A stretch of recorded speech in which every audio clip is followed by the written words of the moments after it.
All right, so you're wondering, where do you get the money? You're a flipper, you're a builder, you're a developer, you're a roofer who's thinking about being a flipper. That happens. And you may have somebody to do your project to start it. You may not. You're wondering, where the hell do I get this money? I'm going to answer that question because we're talking real estate, real estate, real estate.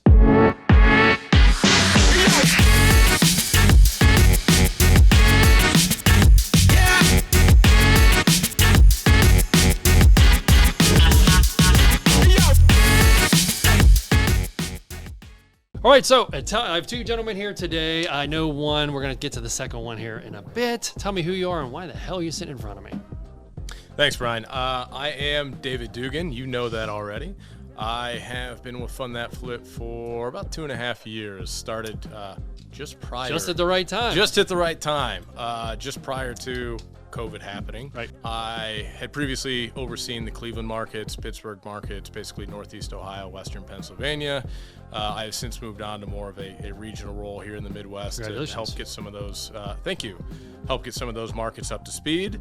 I have Jake Barnes here with me. Jake has stepped into my shoes. Jake Dog. Jake the Snake. He has stepped into to my role in Cleveland and Pittsburgh and has been doing that for, you've been with us for what, about 5 months? Nice. Yeah, about 5 months. Total 5 months or outside sales? Total of 5 months. Okay. Was in prior sales positions before. Awesome. Had an opening and it felt right, yeah. Super smart. So a lot of people don't know Fund That Flip is headquartered out of Cleveland. Yeah, two right? headquarters. Yeah. So okay. We've got for all intents and purposes, we are a Cleveland company. Okay. Right. So our main office is there. Most of our employees are there. We maintain a location in New York, more for the finance side of the business. But yeah, those are our two main offices, and then we've got boots on the ground in probably about 20 or 25 markets right now throughout the U.S. That's awesome. So I'm going to ask you some super duper important questions. Let's go. All right. And the answers could make or break you. All right. You ready? You can both answer. No pressure. Steelers or Browns? Steelers. Browns. You can lie too. Oh, I see why you're on your way out now. Brought in a Steelers fan. There you go. I'm from Cleveland, Steelers fan. All right. Perfect. Okay. I'm going to throw you another loop. Indians or Pirates? Indians. Indians. Penguins or you don't have a hockey team. Never mind. Hockey's, yeah, we don't speak hockey in Cleveland. I don't blame you. Columbus is a little too far away. Yeah. Right. Yeah. So let's get back to Fund That Flip. When I first saw you guys, your name I thought was epic. There's no question on what Fund That Flip does. But, I mean, tell us, for those of us that don't know, and keep in mind, I know you guys pretty well, but the consumer, the end user of these vlogs, YouTube videos that I'm doing, they don't really probably know anything about you. So let's kind of start from the beginning. How long has the company been in business, roughly? What does Fund That Flip do? How do you operate, etc.? Yeah, Fund That Flip. Pretty easy to Google. Love it. Right? If you're looking for money Smart. to fund a flip, it's pretty Google friendly. And that's sometimes that's a misnomer. It's not just, and this is what I ask you guys this question. It's not just Fund That Flip. And you can dive into that at any point in time. What else your services offer? Yeah, and we've really graduated quite a bit from the company that just funds flips. So we started in 2014, 2015, sometime in that era, right? Crowdfunding had become a thing, right around that time frame, and our CEO Matt Rodak and some of our founders had come up with this genius business model, right? Let's lend out money to real estate investors. There's a need in that market, right? Because what you had at that time was simply like your local hard money, right? Your small local hard money shops. And like, why can't we do this on a bigger scale, That's right? Cool. On a national scale where we find investors or borrowers that we like and we like their vision and we like the projects they do. So we find good borrowers, we find good projects. We lend with our own money, so we have our balance sheet money that we lend out, and then I'm gonna hit the pause button on that. Pause. Our money. Whose money is our money? Again, keep in mind these people that are watching this don't understand what that means. So define what our money is. It's your money. Jake's money. Both your monies. I wish it was my money. It's the collective we, right? Okay. It's so it's Fund That Flip's money, right? Fund That Flip maintains a balance sheet with a certain amount of cash. That's our money to lend out, right? But when we lend money, we've got to make sure we're lending it on a loan that we're able to sell, right? And that's a really common practice in the lending industry is you have loan originators, right? They originate a loan with their own money. We underwrite it at our sole discretion. We lend out our own money.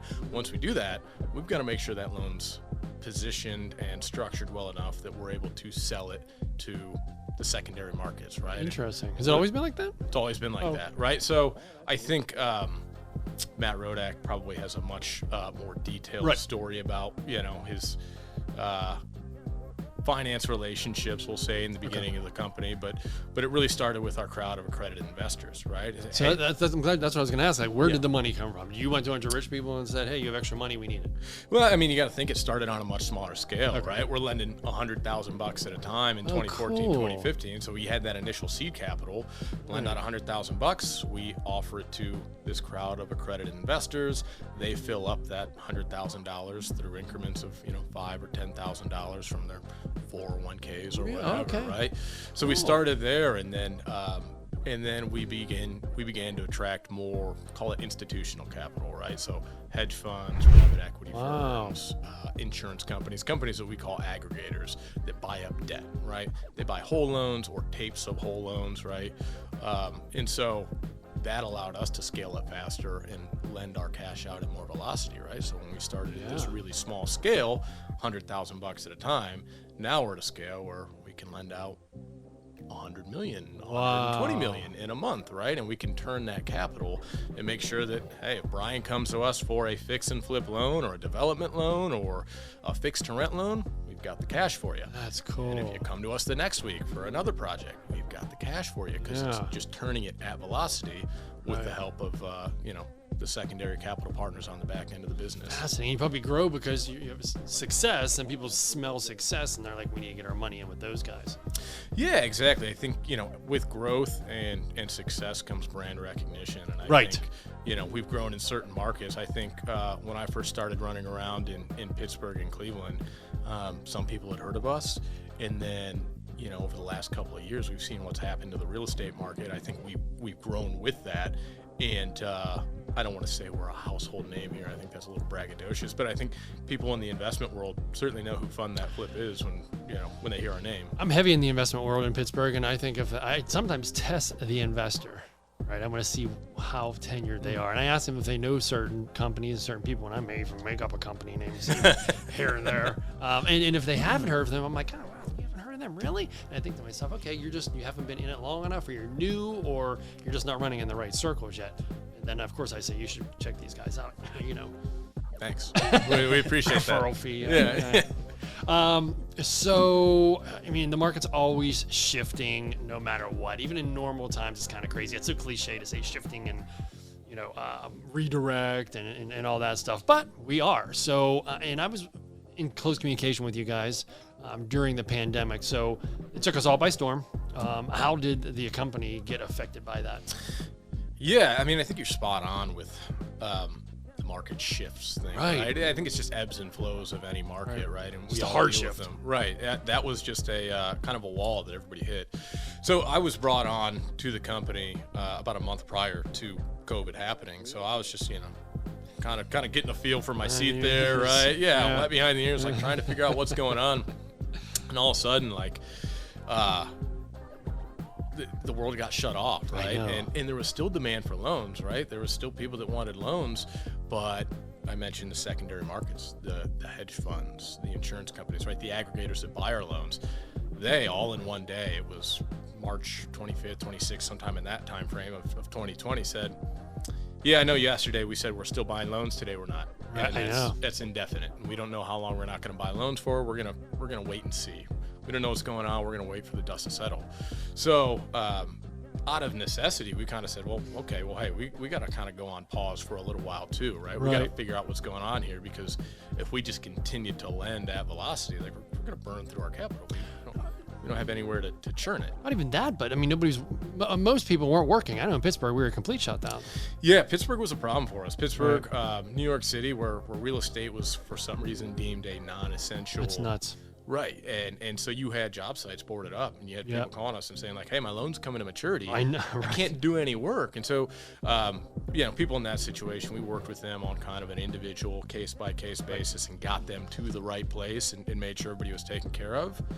And then I think maybe about 4 weeks into that kind of pause where we're trying to figure things out, we kind of realized hey, we've got this crowd of accredited investors, and we know the hedge funds have backed out, and the aggregators, the whole loan buyers, we know they're kind of on pause for now, but this crowd of accredited investors, like, their 401k is tanking in the market. They still have an appetite for real estate.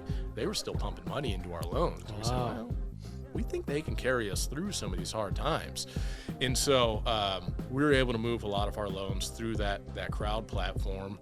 And it carried us through COVID. And it was a good lesson for us that while, the institutional markets, the institutional companies that buy our loans in the secondary market, while they're very important to us and help us move at velocity, we don't need them to survive, right? If another recession hits, if another pandemic hits, if whatever it is, we know that there's still an appetite for the loans that we book. There's still an appetite for the residential real estate space. I think most people realize, the fundamentals of people versus housing stock, right? There's still more people than there are houses. I agree. And so they see that as an important part of the portfolio. And so that's kind of the area where, if you got 1,500 of those people that have some deep pockets and they want to invest in your assets, that's a good segment for our business to have. And that's kind of what a separating factor for us. Interesting. Let's stay in the pandemic just a little bit longer and tell me, how did you lose any, did you have to foreclose on any homes? Did you lose any Pittsburgh investors that couldn't pull out? It's a good question. I don't know that we foreclosed on any homes. I don't even know that foreclosure was like a legal thing then, right? And again, I was so new to the company then that I was just focused on hey, what's going to happen with the company, right? Like Zoom calls. Right. Yeah. A lot of Zoom calls, a lot of Zoom investor meetings. What's going on in the world? So I think the question about foreclosure, we try to avoid that at all costs. It's not smart for our business because we lose money too, right? So I think for us it was hey, let's try and guide our borrowers to the best possible exit here, and figure out, hey, is it just more time you need, or are you totally sideways and need out of this loan? And let's find some solutions here. Nobody had the answers. It's unprecedented times. We still are kind of trying to figure it all out. Yeah. I think at any given time, if anybody tells you they can predict what's going to happen tomorrow or next month or next year, they're kind of full of crap. Right? I totally agree. So, I mean, if they don't start out with, I think, or I'm speculating, I think you're full of shit. You're just kind of trying to take what's happened and predict. And I see, we hear from the pundits all the time sending me stuff about the interest rates. And of course, every one of my sellers and buyers are asking me what's going to happen with the market. And then you first come out and say, I have no clue what's going to happen. But what I think we should do is, or which we should prepare to do is blah, blah, blah, blah, blah. We have to wait and see about the data that's going to come in over the next month, blah, blah, blah, blah, blah, because otherwise you're just guessing. That's where I get all my information, right? It's I sit down with people like you. I pick people's brains all day, right? I talk to people, right? And I get people's opinions, but anybody that tells me they know for sure what's going to happen, I'm I'm not buying it, right? But, I think if you can formulate your own opinions and preface it with, I think, I think, I think is a good idea. I'm glad that you touched on it too, because every single day, we have investors asking us these questions on a daily basis. Our guess is just as good as somebody else's. However, we're effective communicators and we're honest about what's going on. That's really what's going to behoove us and get us that foot forward in what's going on. I think you hit two amazing points. That is open communication, because as soon as communication falls off, that's never a good thing, right? You know what I mean? And honesty. Just be honest. I'm not quite sure what the answer is, I think it could be this, but we're going to have to wait and see. Rather that you tell me it's going to be blue and it ends up being pink. You know what I mean? I love when people ask me to pull out the crystal ball.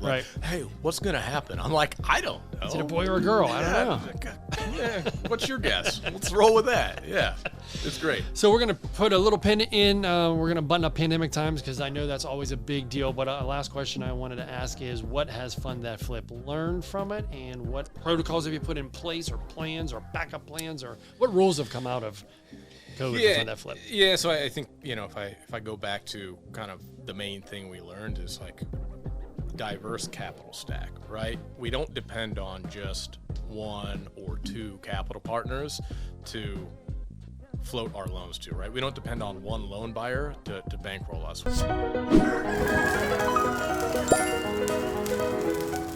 We've got a dozen or so different whole loan buyers, and like I said, about 1,500 accredited investors.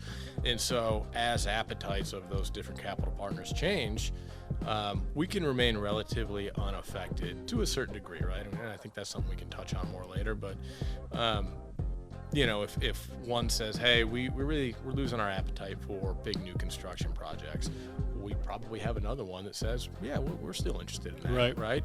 Or, if some want to de-risk loans, hey, we'd like to see borrowers put more equity into the deals. Well, we still got some others that are have an appetite for the higher risk type of loan. So just that diversity gives us kind of a broader scope to lend, right? A broader buy box, more flexibility as a lender to kind of structure loans that are favorable to our borrowers. And, we know that we don't have to hit the panic button. If things get a little choppy, right? We just, hey, we've got the backing behind us, the horsepower behind us to kind of carry us through some choppy waters and get to the other side. And I think that should never happen again. Pandemic, be by surprise. Now, you had talked about the policies, procedures, and how you are going to be safe from the back end, I guess you say. But what about the front end? What about the people, the flippers that already have loans out? How has anything been put into place to kind of not protect, but have an answer for a flipper that can't make his payments because he can't get lumber because that market is closed down? Is there anything written in the contract between Fund That Flip? No, I think. I don't think there's anything in writing there, right? I think I'm not going to hold you to that. I'm just curious. For us, it's always been we want to lend to the best borrowers that have the best projects, right? And so we've always tried to focus on full-time investors, right? Are you making your career in real estate, whether it's as a developer, a builder, a full-time flipper, somebody that's building a rental portfolio? Now, if you are, if you're kind of a weekend flipper and you've got a project or two under your belt, yeah, we're having a conversation all day, and we're probably going to lend you money, but the leverage points, right, and interest rate and how we structure the loan, that all depends on your level of experience and what we've seen out of your portfolio, right?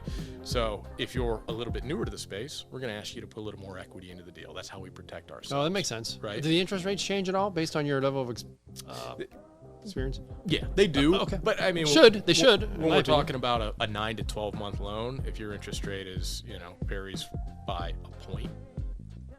Cups of coffee. Yeah, it's a few $100, right, over the course of the life of that loan, right, depending on the size of the loan, right? So interest rate varies. The bigger thing is like the leverage. We want to see you contribute a little bit more equity to the deal. If you're a little bit newer, if you're more experienced, we're going to trust you more. We're going to lend you more money. We're going to get a little bit more aggressive on those terms. And so to answer your question about the front end, how we protect ourselves, it's all about loan structure and who we're lending to and the type of project as well, right? I think a single family home fix and flip is probably viewed a little bit differently than, some condo building, brand new condo building on the ground. Yeah, and I mean, we do have to be a little bit more selective, but at the end of the day, we still are a relationship-based lender, so that comes first and foremost. Right. So I'm going to put Jake in the conversation. I'm going to throw you some softballs here.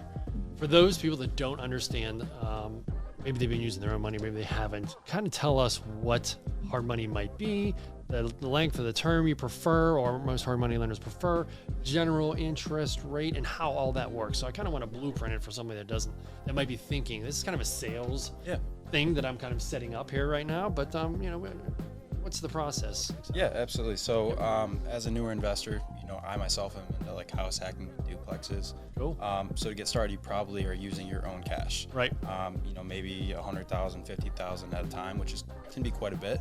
So you might only do like once every 2 years, once every 1 year. However, if you had the good, experience, that track record, credit, liquidity, all that stuff, then you can come to Fund That Flip, and we could basically say, hey, you only need about 10, 15, 20% of your purchase. We'd fund your construction, and you can churn and burn, and we'll help you scale your business. Right. As far as like interest rates, what you can expect. I mean, ballpark right now, what we're seeing for like a bread and butter fix and flip is anywhere from like 9.49, 10.49, even to 11. Right.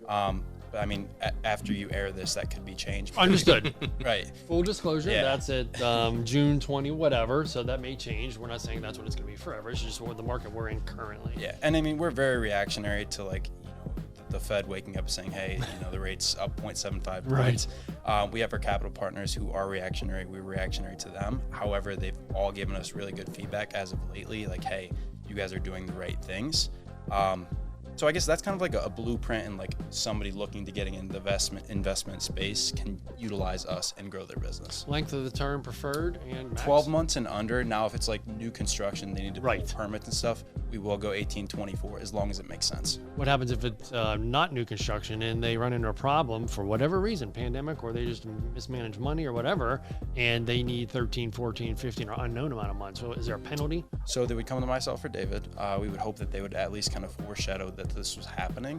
We would definitely take it to like servicing, finance, and flex as much as we could. So it's not a surprise. So if you're getting, investors, if you're getting around month 10 and you see there's a problem, by then you should know whether you're staging it and they're putting grass in there and selling it. We'll never leave our investors Right. out to dry, because like at the end of the day, our biggest risk is them not paying us back, because we want to make sure everybody's winning. But yeah, those things just don't pop up out of the blue. Right.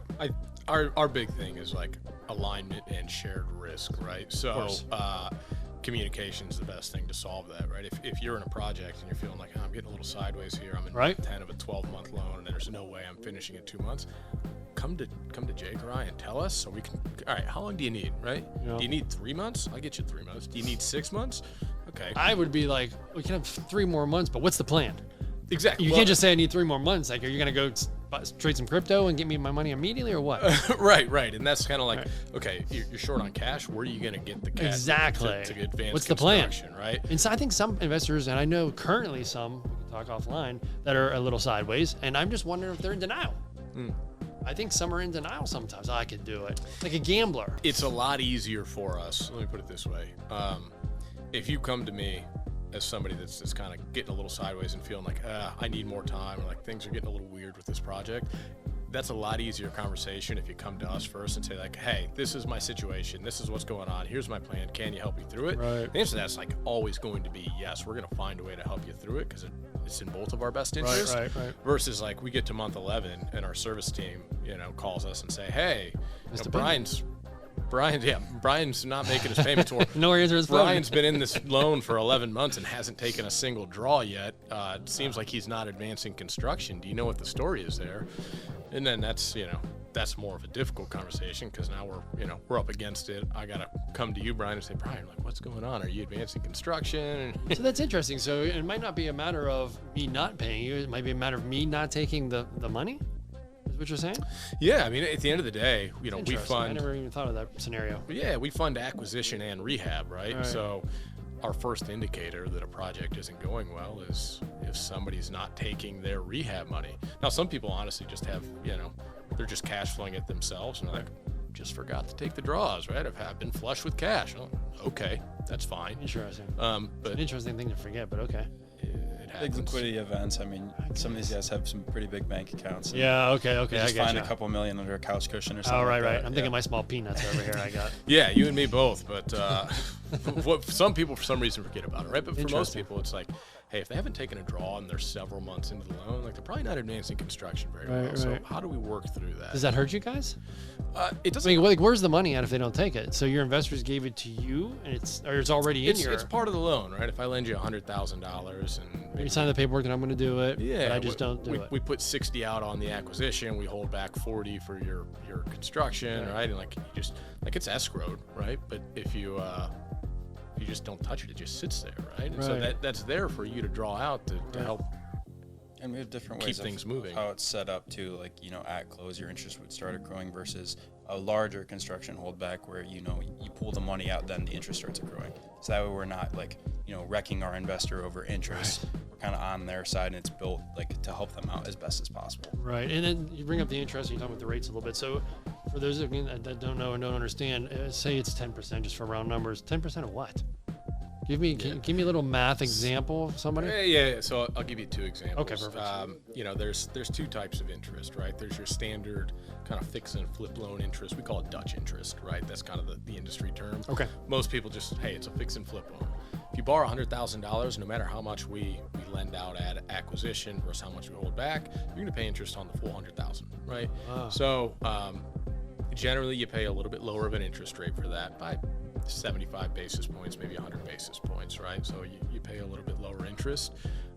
And the thought there is you get through the project quicker. It's, kind of 3, 4, 5, 6 months Okay. where the interest is less impactful. And you draw out the money quickly, you get through the project, right?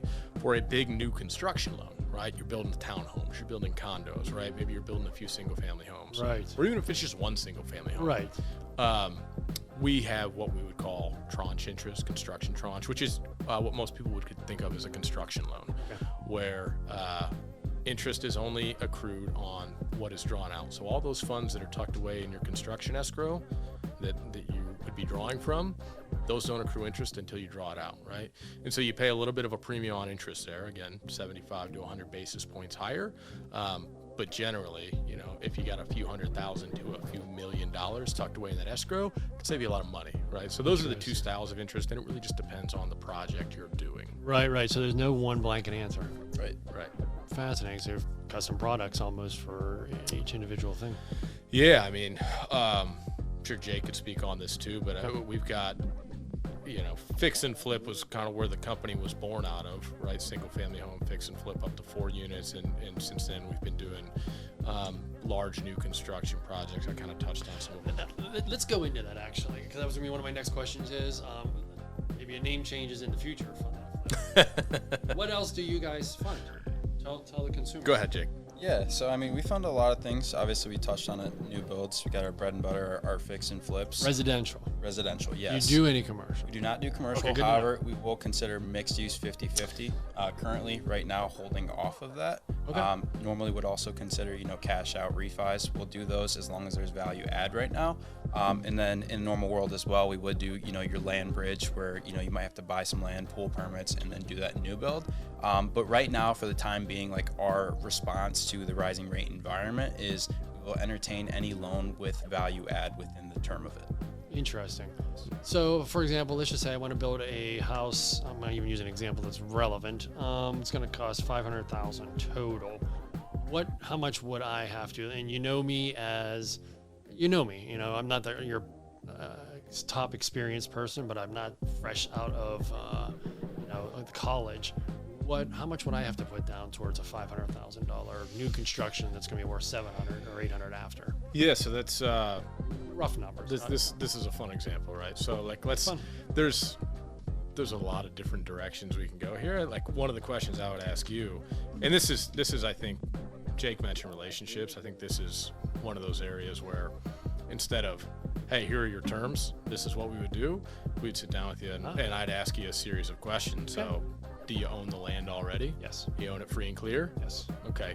There's your equity in the deal. Typically. Right. Typically. Doesn't matter what the value of the land is? Well, we'll take that into consideration. Right, okay. But I mean, in rough terms, we're going to do, 85% of your total cost of that deal, right?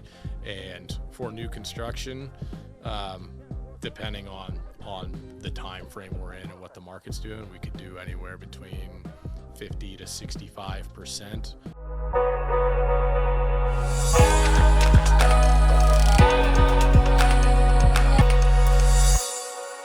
Even up to 70% of advance out on that land, right? So if you own the land and you're, let's say, $50,000 into just the lot, we could reimburse you for, call it $30,000 of, hey, here's cash out the door, covers your closing costs, put a little cash in hand. What if I already own it though? I don't need closing costs for the land.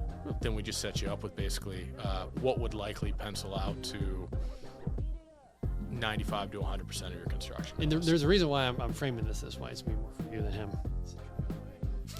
I have a lot of investors that I've since I've been in this podcast, have been reaching out to me. So I have a lot of builders, developer wannabes, builder wannabes that have land or want to buy some land that I know from someone else, just wholesale the deal, as a matter of fact. And I'm going to be pushing them your way, and that's why I'm asking, because a lot of times they own the land outright. Mm-hmm. It might be worth $50,000 or whatever. It's in the city limits of Pittsburgh most of the time, so that's why I asked that. Yeah, and I will say, like, as David kind of phases out and as I take over too, I'm more than happy to meet with anybody in real estate in Pittsburgh too. Like, don't filter out like, hey, I live in Cleveland myself, okay. But I'm out here once or twice a week. Okay, good. So like, don't filter out like, hey, this guy doesn't have 4 projects under his belt. Like, if they're in real estate, I'll chat with them and I'll tell them how they can operate, as best as possible within our limits. We should definitely do some sort of event. Yeah, I'd love to. By far. Okay, so let's talk about potential challenges for investors. That'll be front end investors, people like myself, either one of you or both.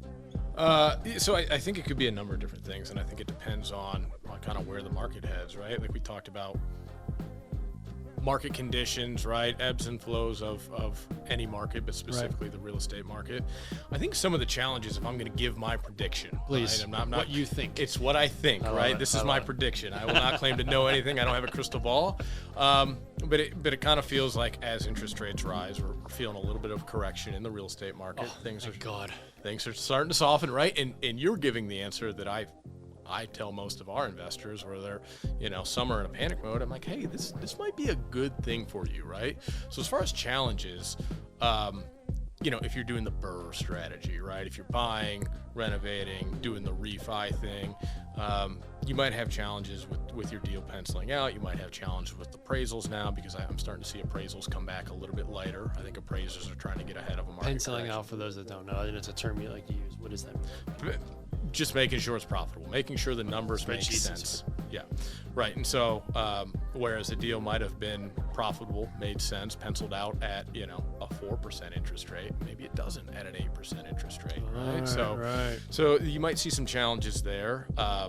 I mentioned appraisals, right? So I'm sorry, my brain's just thinking, does the Fed interest rate affect your interest rate? Because don't you guys have like private money? Aren't they separate? It's a lagging effect. So that's what we like to tell a lot of our investors is, we're not waking up every single day looking at the rate and being like, oh, here's what we're going to rock with today. Right. It's a lagging effect because we're being told by our capital partners on the back end, hey, here's what we're purchasing things for. Here's what we need you guys to kind of run your shop at. You got to keep the lights on. As David mentioned, we are selling these loans. That sounds bad. However, we're still servicing them in-house, clipping that spread to keep the lights on and funding all these cool projects. Interesting. Okay. Yeah. So, that's exactly it, right? If they're seeing a lower risk segment of the industry giving a higher return, they're just kind of weighing their options and saying, well, you better give us a higher rate of return, right? Which causes us to bump our interest rates. But when I'm talking about interest rates for like the BRRRR stuff, I'm talking about the secondary financing, right? When somebody goes to their bank, to their 30-year product, where they used to be able to get that at 4, well, it's probably almost doubled that now, right? So that causes some challenges with their cash flow situation. So I think you'll start to see that. Some of the other challenges, like I've got a couple. Yeah, go ahead. So I think some challenges you're going to see are for investors is they're buying all these materials at a high price. For instance, lumber, super high. But by the time they put the lumber to use and put out the product price is going down. So again, it's a whole pivot transition thing that's going on that I'm seeing and I'm in it. I bought lumber for an ungodly amount of money, right? And now the market's starting to slow up a little bit. My value of the house is going to come down. Whereas people that are buying lumber now, and I'm just using lumber as a case, it could be concrete, tile, whatever, labor even, and those numbers might even start coming down. They've come down a little bit, but not a whole bunch, and never going to go back to pre-pandemic times, because why would a lumber company say, yeah, we'll make less money now that we had the opportunity to rake you over the coals? So I think that's going to be a potential challenge for an investor as well. Yeah, especially developers. So follow-up question to that, and I have an opinion here, but I imagine yours is probably better because you're more in tune with this side of the business. But let's say developer starts building a house now. Let's say they started building it 6 months ago. They got another 6 months ahead of them before that thing's ready to market and sell. Facts. They bought materials at one point there, right? Facts. Like what do you think?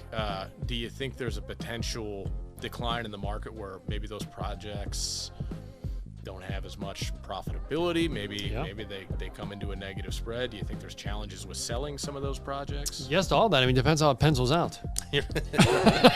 So it does depend on, I don't know what kind of margins some investors have. So when I was a flipper, I used to have a minimum of $50,000 profit I would have to make, because I'd have to eat some of that in capital gains when it was all said and done.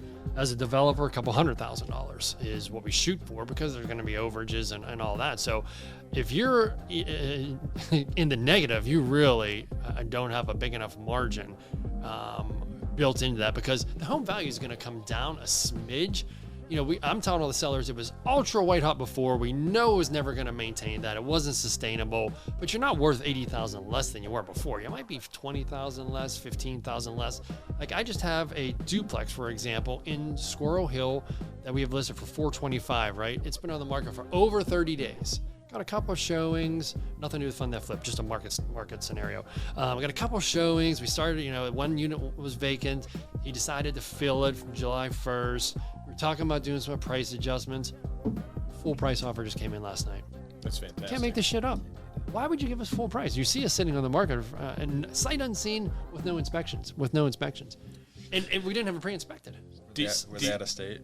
They are out of state, of course. But their agent went Monday. Yeah, they gave us the offer Sunday. Today's Tuesday. The agent went in yesterday. I don't know if he did a video tour or whatever. Haven't heard anything from him, so I'm assuming that's good news. But it's just one of those things in real estate that makes you go, like why? So the value hasn't plummeted, and that's an investment property a little different than a freestanding home. But that's how I make my answers, my professional opinion to answer your questions is based on what I'm just starting to see. So now I got to tell people, hey, we're still getting full price offers on properties that have been around for 30 days. That's fantastic. What I'm seeing. I've got an either-or question for you here. So Steelers. I don't even have a refute for that. So do you think, let's look into our crystal ball again here, right? With interest rates rising, do you think 6 months from now, wherever interest rates may fall, right? Do you think I don't want to say crash, right? Because I think that's kind of you don't want to put that out there. I don't think it's a word you don't want to use for the market, nor you get on an airplane. Right. But do you think people are going to struggle to sell homes, or do you think, hey, there's still a fundamental lack of housing? There's more people in our housing, and if you're developing a quality product, there's still going to be a buyer regardless of interest rate. I think yes to both. The seller, and I've been telling my sellers, and I've been putting it on social media so people start understanding this, the seller that grasps the fact that we are no longer where we were 2 months ago is the one that's going to be victorious. Those buyers are still out there. Everybody just moved down 1 or 2 rings, I like to call it. So if you're looking at a $500,000 house, you might be looking at a $450,000 or $425,000. A lender did a stat, and it was only $100 difference per month, and it made it out to be a big deal. And maybe if you're at the top of your budget, it is a big deal. $1,200 more a year versus, and it was $100 more a month. The interest rate, what it was, last week it's already gone up versus a month ago. It wasn't that significant. But what I'm seeing, and I've always seen, is buyers tend to buy on the top of their price point. If you're approved up to $500,000, you don't look at $400,000 houses. You may have good intention. You say, set me up on that search of $400,000. Then you see, and you're like, let's go look at the $500,000 ones. And of course, they're better. They're going to be better. So it's just, it's a natural fault, I guess you would say, of the human race, and that is to buy up. And then, so those people are going to buy down. I think you're just going to see houses still be built, houses still selling. They're probably going to be selling for a little bit more, or a little bit less now. But I've always tried to get my sellers to list a little bit under market value in any market. Try to get people fighting for it. You get a clean offer, you get your house off the market first. And I always believe the market will bring that offer to where it should be. Mm-hmm. So I have an investor now. We're going to list it at $350,000, brand new construction, right? I thought it was $330,000. His appraiser and confidants came in and said it's worth no less than $380,000. So we're at a $50,000 spread. We're already being taught to comp out houses pre-pandemic. So that's the end of 2019, beginning of 2020, before the pandemic came, which the market was still good. Not ultra white hot good, but still good. So it's a challenge for me as a realtor, I think, to get the sellers to understand that we should be comping it out 2 years ago, which is still great, but it's not going to be that 380, 420 number. We'll put it on a 350 and see what happens. I'm going to do that later on this evening, so I'll let you know how it goes. Yeah. By the time this airs, that house will be sold and closed. Love it. But that's kind of my answer to that question. I've been answering it a million times. So I think I share a very similar opinion. Cool. People ask me for my opinion all the time. I don't know why. It's worthless. But you're in the industry. Yeah, I'm in the industry, right? So this is worth more now. I mentioned the challenges. I think some of the silver linings are for our people, right? The good investors that do nice projects. There's always going to be a buyer for that, right? If you're building a quality product, there's going to be a buyer. I think the people that are going to struggle are the people that have been kind of slapping some lipstick on a pig, right? And investor-wise, you mean? Right, investor-wise, and letting the market carry them up, rising tides. Well, tide comes down a little bit. They're going to get caught with their pants down. The people that are doing nice stuff, they're going to be okay. There are some that are doing nice, but I will tell you the quality, and it's accepted. The quality has gone down the shitter. I'm not going to say any names of projects. We'll talk off air, but I can't find good quality in Pittsburgh. It's tough, and I think people have gotten lazy because they could. And who are those people you're talking about? So the builders and developers have the heart of gold and intend to put out the best product, but they can't find the labor. I think they're pulling them out of the bars on a Friday night, and that's the quality I'm seeing. I don't think you're wrong about that. I think it's a number of things, right? They cut corners where they can, right? If the materials they want are backed up 16 weeks and they need them at 8, well, okay, let's go get these cheaper materials, right? I think you're seeing some of that. The labor stuff is very real, right? Labor's brutal. I'm going to give you a scenario that happened. This is going to blow your mind. We needed to get a TCO, temporal certificate of occupancy, right? We're almost there. We had the painters in. They spray painted over the sprinkler heads. You don't have to be a painter to know that you probably shouldn't spray paint sprinkler heads. So we failed again, waiting for buyers to move into this project. And they had to either, I don't know how they fixed it, either they replaced it or scraped the paint off, but you have to know you can't paint over sprinkler. And that's labor. And that's not the GC. The GC should have caught it before it went to the city came out. And it certainly isn't a developer. Developer pays the builder to flag those things. They're not hard to miss either. Dude, it's when they told me that, I was pissed. And I'm just the agent. I'm not an investor. I'm not the buyer. I'm not the seller. I was like, how stupid can you be? But that's what we're dealing with. And so with the market correcting itself, that's the silver lining. We're going to get rid of that. Yeah, I think you're right. I think I'd be, if I were the person that was buying up a dozen or more properties a year in acquisition mode, I'd be kind of licking my chops for what's to come, because I think some people are going to get washed out of the market just because, they will, right? Some of the newer people that maybe aren't as buttoned up and, aren't buying the properties right. I think that's key too, right? I think you always make your money when you buy it. And I think people are getting away with buying it at market value or higher. Right. You mean investors? I don't see much investors. I see buyers, and they ask me, am I overpaying? I said, if you're lucky enough to get the property, you are most definitely overpaying. You're working with the right investors, because we see it all the time. Investors that are like, we feel like you're buying this high, but with what you're putting into it and the comps in the area over the last year, like, I guess it pencils out, right? And but if the market softens, and the market's going to soften, it's not going to crash. The only reason it crashed in the 7 was because of mortgage fraud and crisis. Yeah, we're not in that anymore. I mean, we're totally opposite that. It's going to slow down. It had to. It's never going to stay like that. Right. So you just have to prepare for that. And I think flippers, this is for you, builders, etc. Put out a good product in any market. I don't care what it is, and you will be the top dog. You will sell more. You will get more from these guys, and you'll get more buyers looking at your product. In good or bad times, just do good work. It's the fundamentals. Even as a realtor, we say, just stick with the fundamentals. That's what gets you places. Well, obviously you're an agent, right? So builders and developers that have a good reputation, when you take your clients to show properties, I've got to imagine you're saying like, hey, these guys are legit. They build something really nice, versus like, I don't know about this one. Let's go look at the next one, because we don't know what could be wrong with Absolutely. This. Yeah. Yep. Well, our time is up. I'm going to thank you very much. Thank you. Really appreciate it, guys.